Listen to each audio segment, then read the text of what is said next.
I guess I'm just gonna have to reschedule this. Is this coming? I feel like I see it moving now. Does that help? Did the sound come through? So if you can hear me, I'll not hear it. So I don't know why, I have no idea why it didn't come through here a second ago, but it seems to be working. So if you hear me right now, please let me know.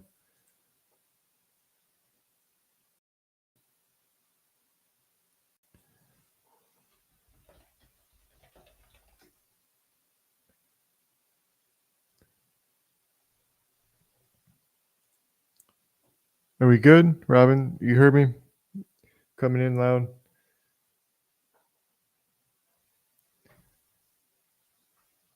All right. So yeah, I believe it's working now. Okay.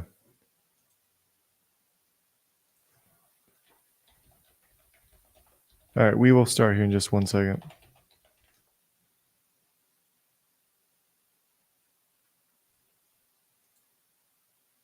Cool. Thank you for letting me know.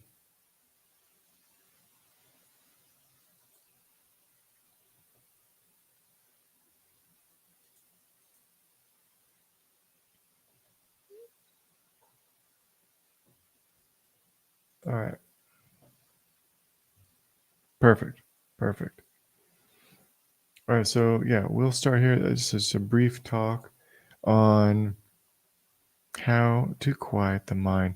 Because lately, all right, so we're good to go, everyone. Thank you for bearing with me while we get that straightened out. Still don't know why that turned on and off.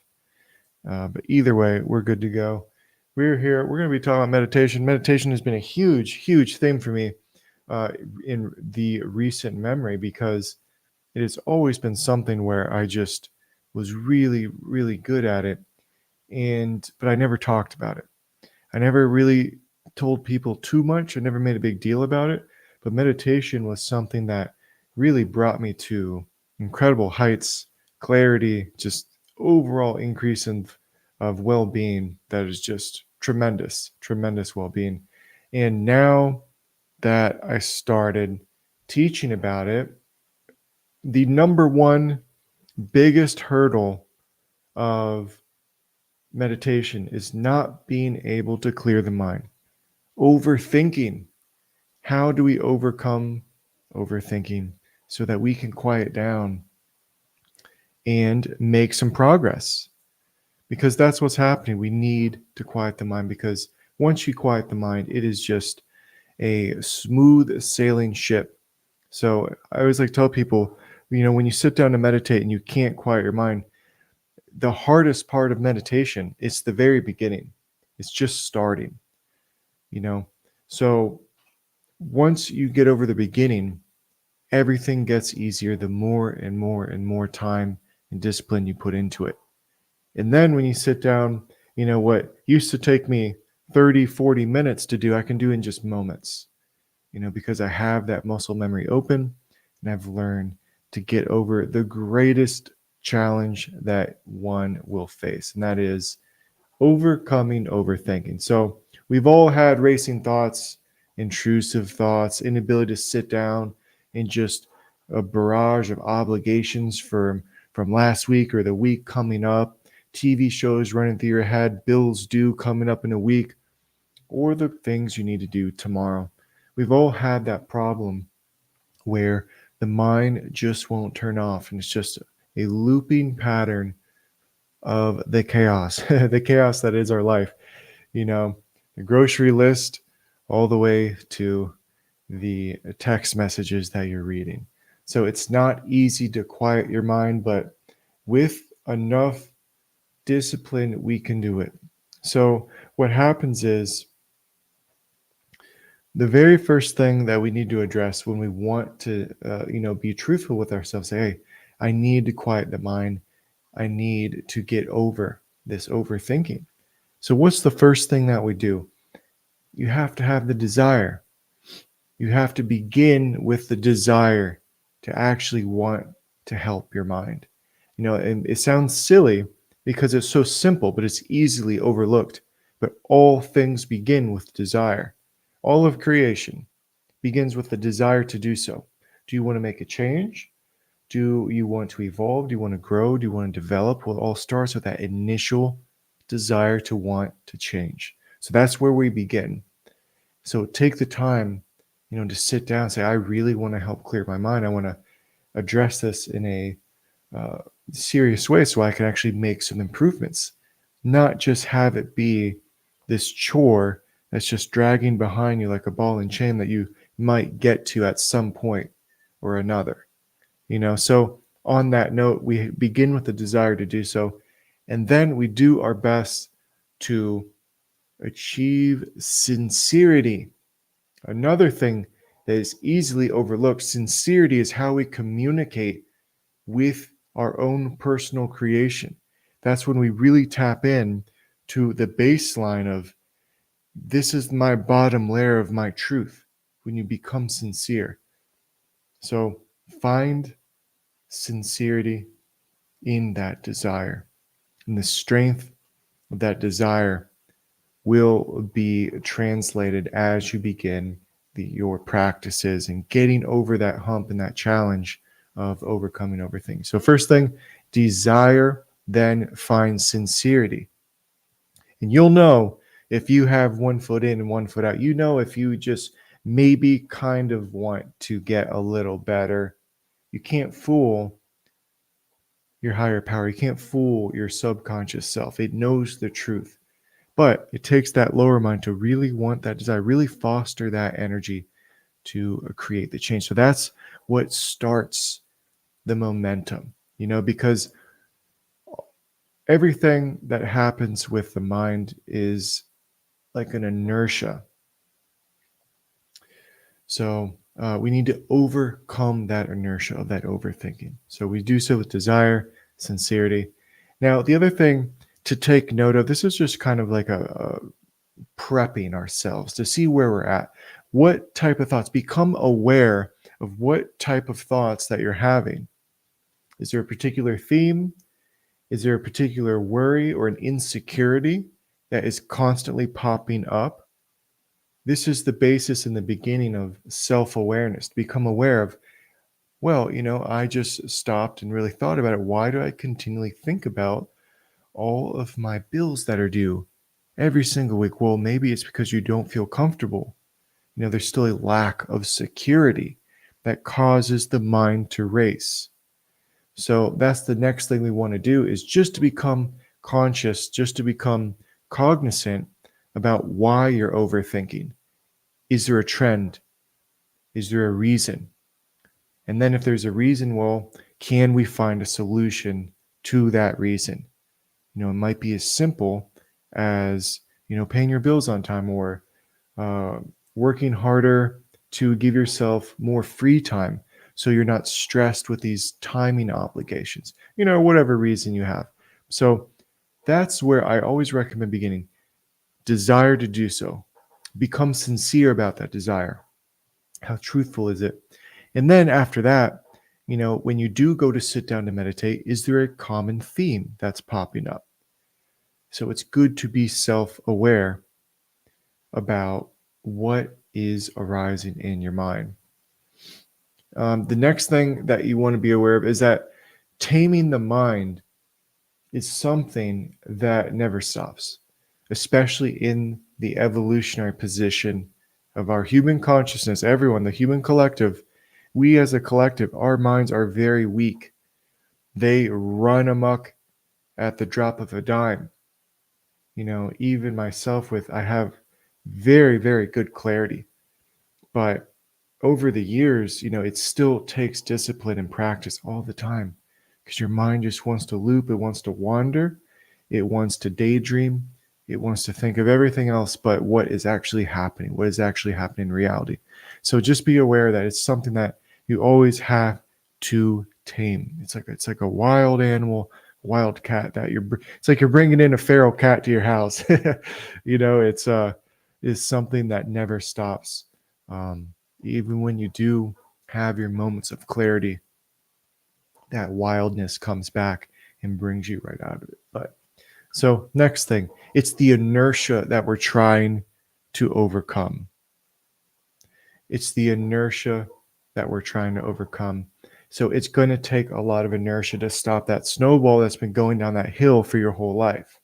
You're saying you sit down, you want to meditate, you want to have a clarity, and you want to have direction. You say, "Oh, I can't do it. I can't go any longer than 5 seconds without having something pop in my head." Well, that's because you've been doing that your entire life. So you have this enormous amount of inertia and pattern that you've been setting your whole life. So obviously, it's going to be a little difficult in the beginning, but here's the things we can do to help begin new patterns and new trends, to give your brain and your mind space to do something new, because the brain loves patterns. So if we have a pattern in a ritual of how we do our practice, how we do our meditation, the things we do before, the things we do after, things in between, then you give yourself more inertia that grows and grows and grows over time. So as I said, in the beginning of learning to quiet your mind, it's the most challenging in the beginning.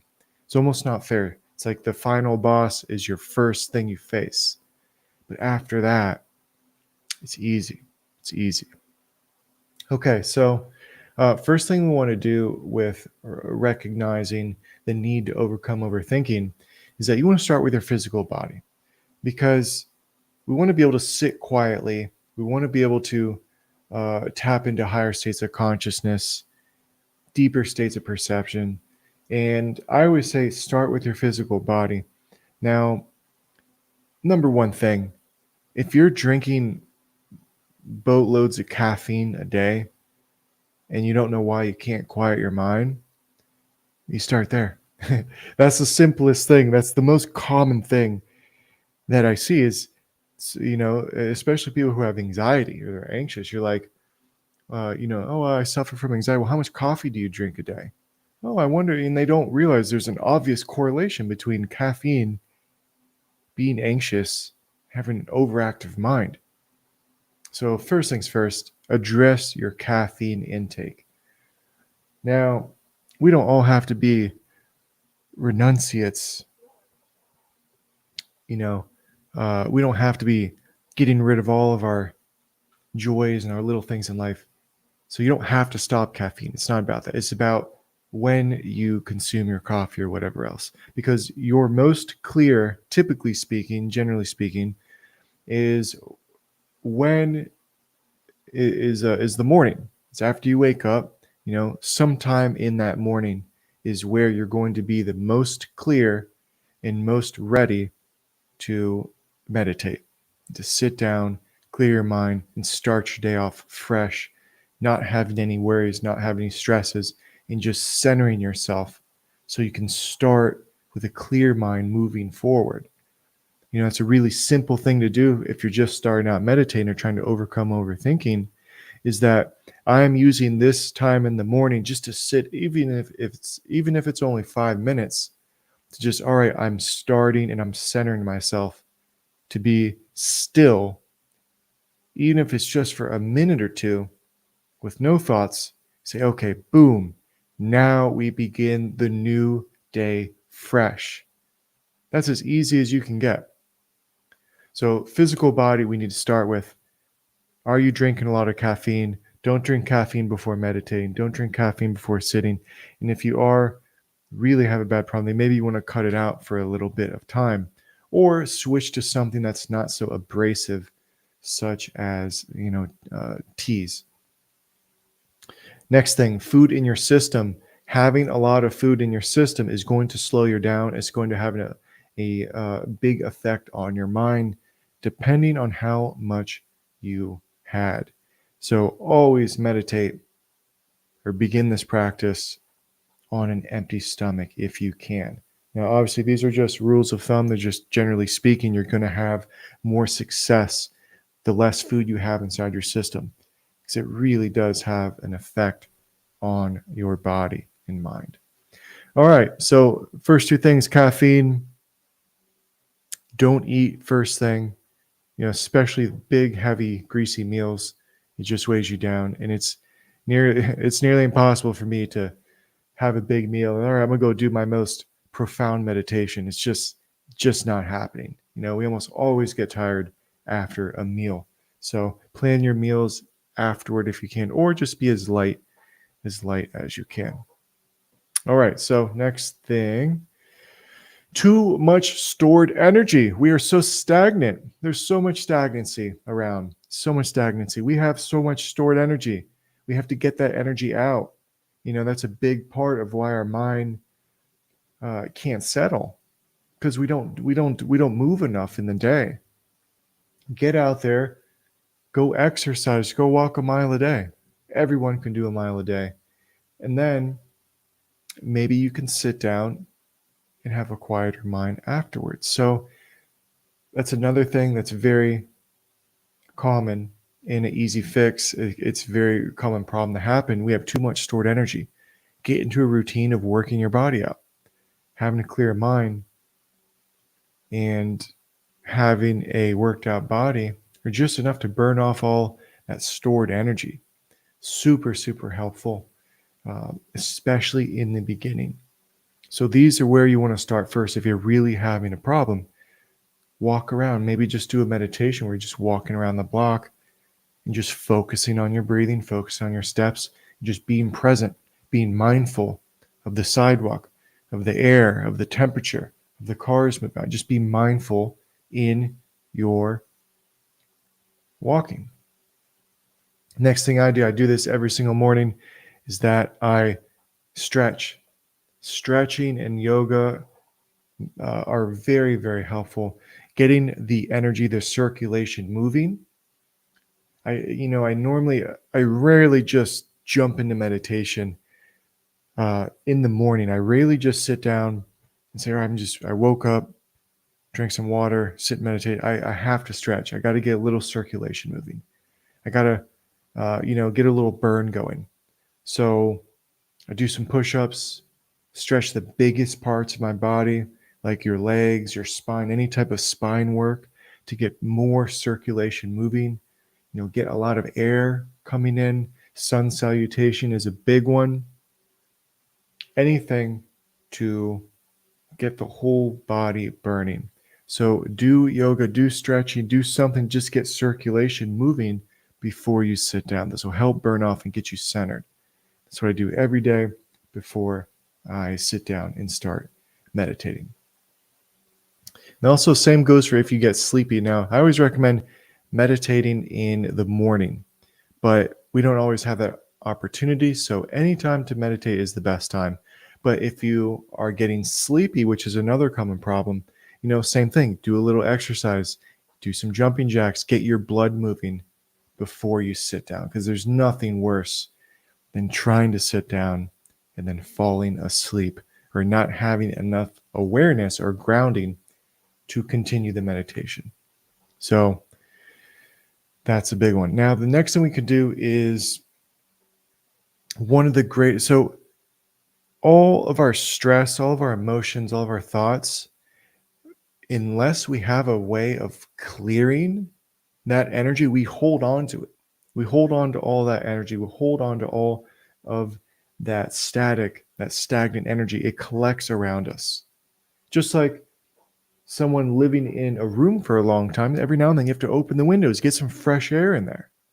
So the same thing happens with our body.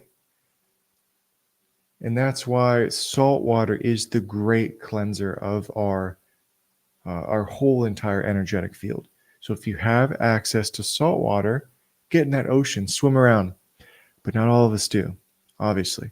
Only a lucky few have that opportunity to live next to the beach.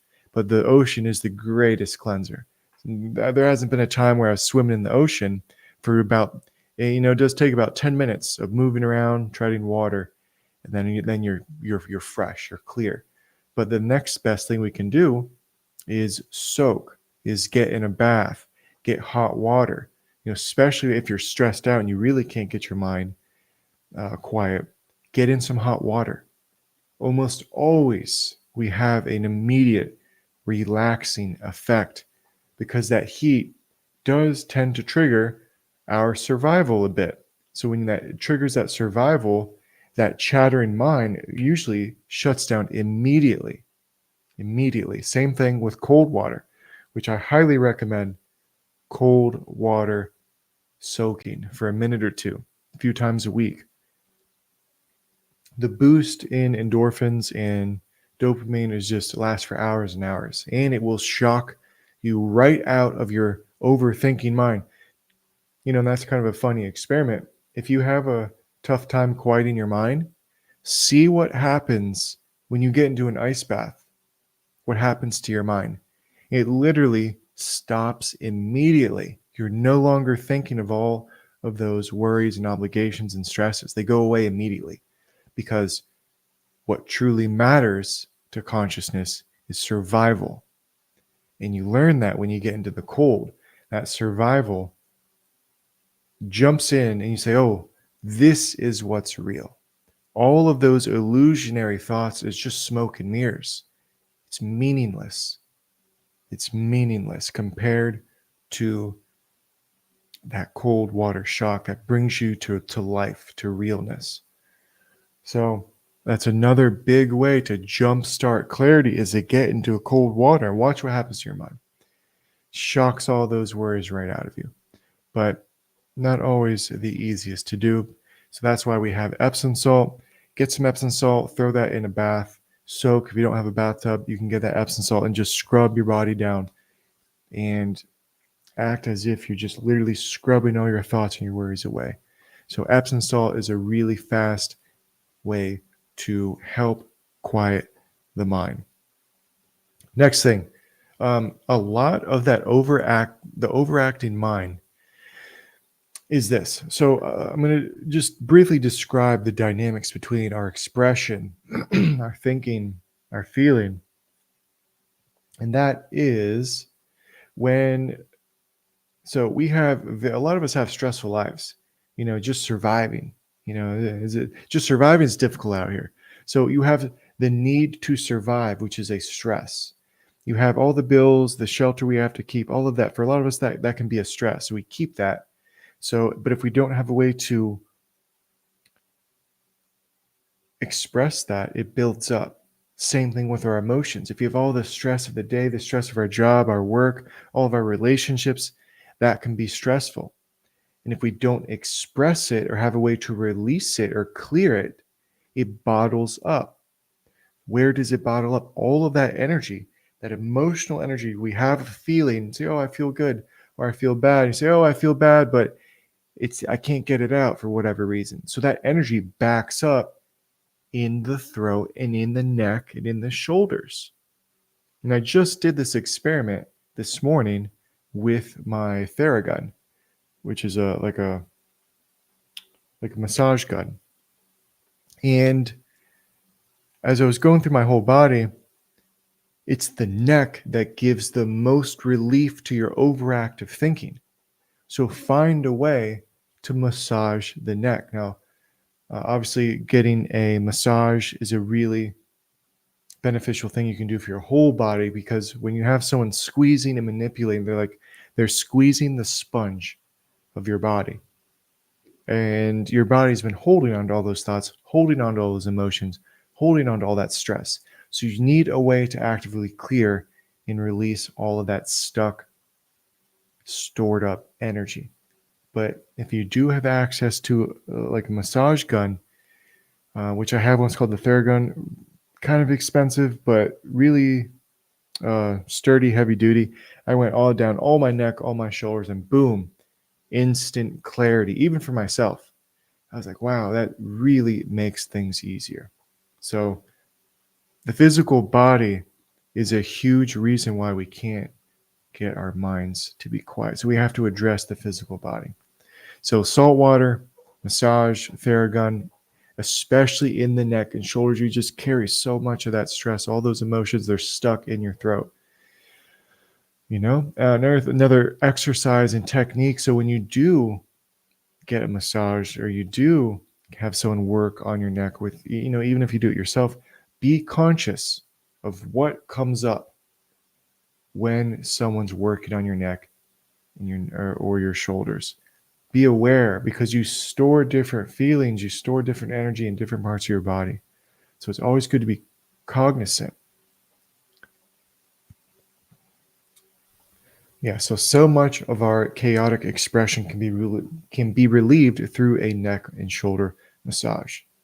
All that energy gets stuck and bottled at the top. A clear voice, all that energy, our energy flows upwards. Survival, joy, happiness, desire, clarity, action, relationships. It needs to be expressed harmoniously. And if it doesn't, it bottles up. Okay. Yeah, so get into a habit. Morning is the best time to get clear, to start your day off fresh. Start in the morning, first thing. And then the other thing is have a space that you continually use each time.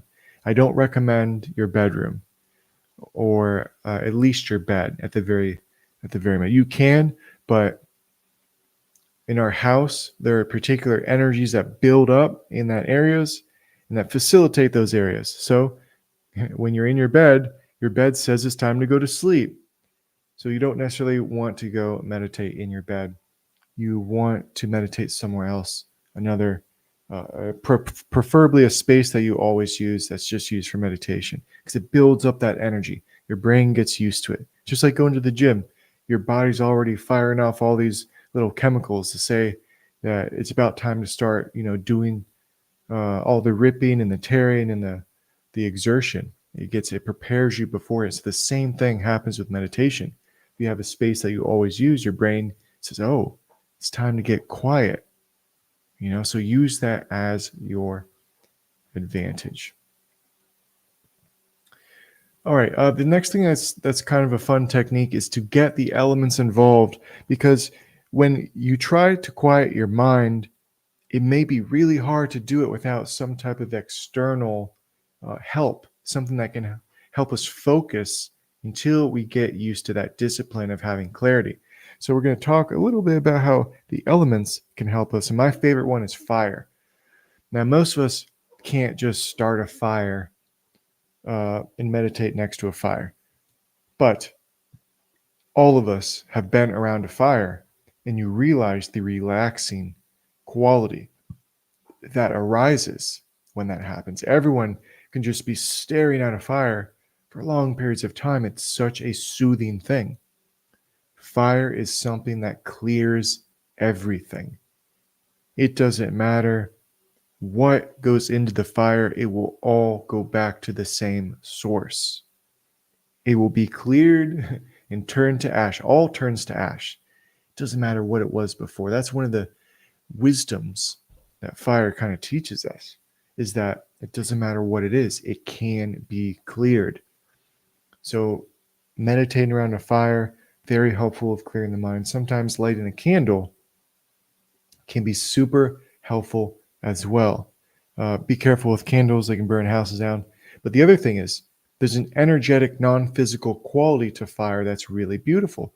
So, even just thinking about what fire does in that elemental energy, you can bring that into your body, that quality, where you can just imagine a little fire burning inside you.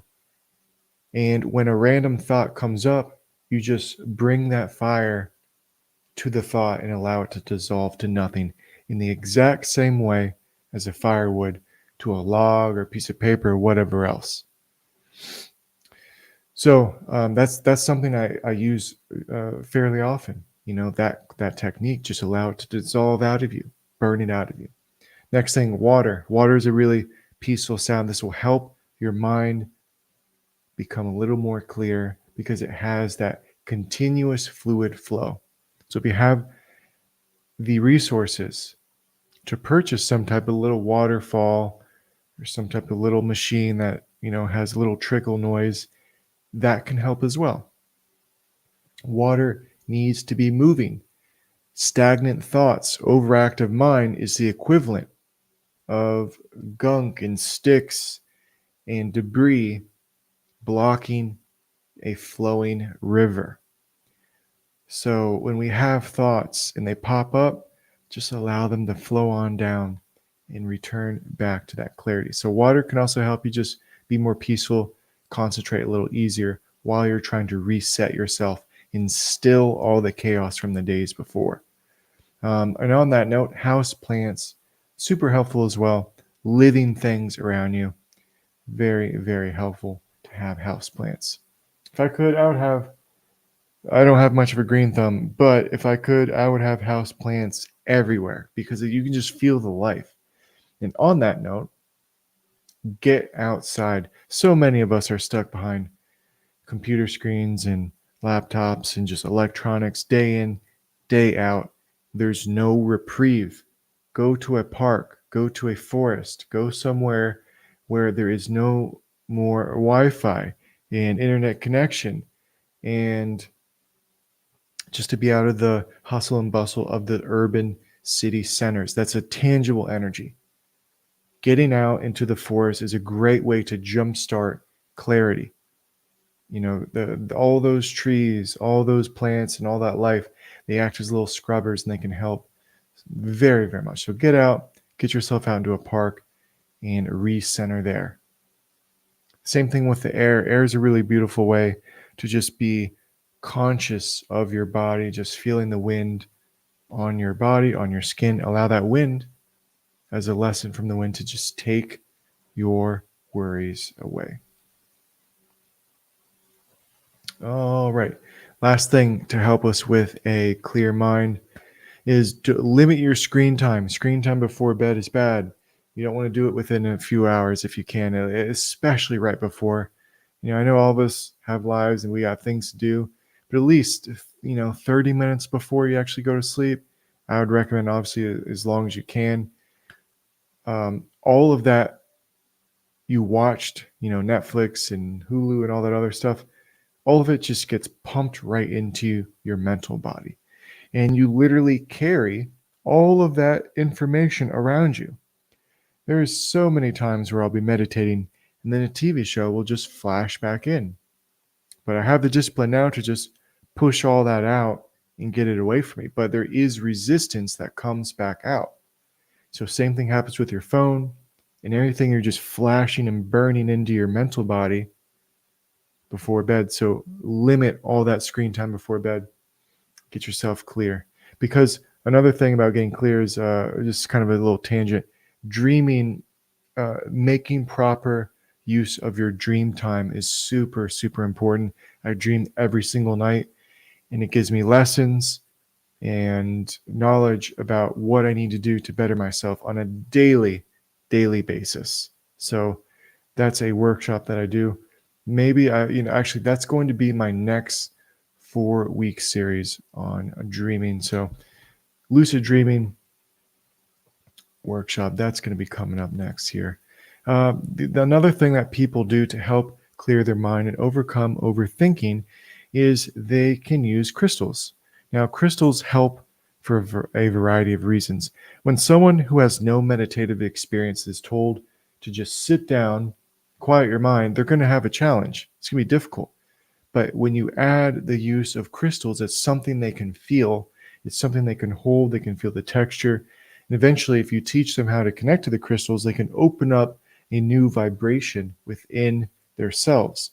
And that's one of the big things that we're going to end on today is one of the big things to get over thinking, to overcome overthinking is to get out of thinking and get into feeling, because your sense of feeling has much higher means of perceiving. You can perceive through your whole entire body. You can feel through your whole entire body versus just the brain and that little bandwidth of thought. Thought is extremely limited as a way of perceiving. It's very much limited. So one of the things that we need to do is understand kind of the progression of how our mind gets out of thinking and into feeling. So we want to quiet our mind, we want to focus, we want to have peace, we want new perceptions. So we need to move into clarity. And our whole mind is kind of layered with these different layers of how we perceive it. It all begins with security. Security, what does it feel like to be secure? This could be easily first practice that you do when you're trying to meditate. Meditate isn't just being still and thinking of nothing. It's about realizing the self. It's about understanding the self. There's so many different directions you can go. So if you have an overactive mind, you can sit down and just try to feel, what does it feel like to be fully secure? You just find security as a sensation, as a feeling. And then once you bubble up that little tiny molecule, that little tiny grain of sand of security, you focus on it and allow it to expand within your whole being from head to toe, glowing that energy, that feeling as much as you can. That's a really important practice that you can develop over time, is learning how to get that feeling. So security, and then next, we just want to feel joy. We want to feel happiness, that emotional energy. So the same thing, really fun, easy tip and technique is to, if you have an animal, do you have, almost all of us have a love for animals. You can't not love animals. People who don't love animals, those aren't people who you want to be around. So the love for an animal. Think of that instead of getting into your mind and having all that analytical thoughts running through. Try to think of the love of an animal. And then once you have that feeling, let go of the animal part and just have the feeling. And then expand that loving feeling through your whole being. So you can trick yourself into just thinking of that experience, feel that experience, and then expand that feeling from that experience. And then lastly, moving into higher and higher feelings of love, compassion, gratitude. But it all starts with the mind. We're trying to overcome overthinking. You just need that little tiny example of feeling. So to feel a fire, to feel water, to feel the air, to develop an emotion from a positive memory, you can bring those feelings out and allow them to overcome your overthinking. That's how the progression works, along with all of those physical body practices. Lastly, this is another good technique. It's a really beautiful feeling that we're going to end with, and that's breathing. Now, obviously, being cognizant of just breathing is a great way to start if you don't have clarity. So just simply inhale and exhale for a good 4 count, or as long as you can. But there's a really important moment in breathing that can yield such peace and quiet and stillness. And it can help expand that stillness. And that is the moment between the inhale and the exhale. It's a beautiful moment. It's a beautiful moment of that duality of inhale, exhale. So as you inhale in, you're waiting for the exact, precise moment of when it shifts from inhale to exhale. And then when you have that feeling, that's what you focus on. And before you know it, you're already going back into the exhale, and that feeling's still with you. Then your mind jumps back in and says, oh, that moment's coming again. The moment between inhale and exhale, and boom, that peace, you can isolate it. The more focused you are. And when you're in your mind, you're doing this practice, expand that sensation of that peace that is existing between inhale and exhale. And before you know it, you'll have a quieter and quieter mind over time. The first times I ever tried to quiet my mind, I probably last 5 or 10 seconds. And then boom, boom, boom. But over time, I just kind of brunt force willed my way into clarity.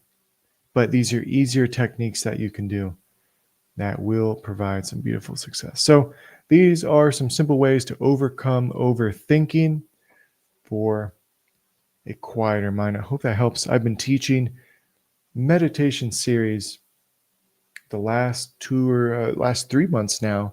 So if you are interested in my meditation series to take your meditation deeper, I'll teach you everything you need to know on how to quiet your mind, techniques, what there is to know, and along with guided live practices with people.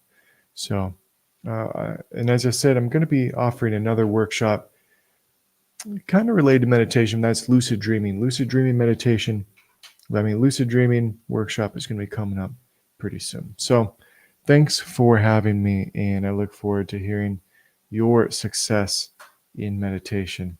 So talk to you soon.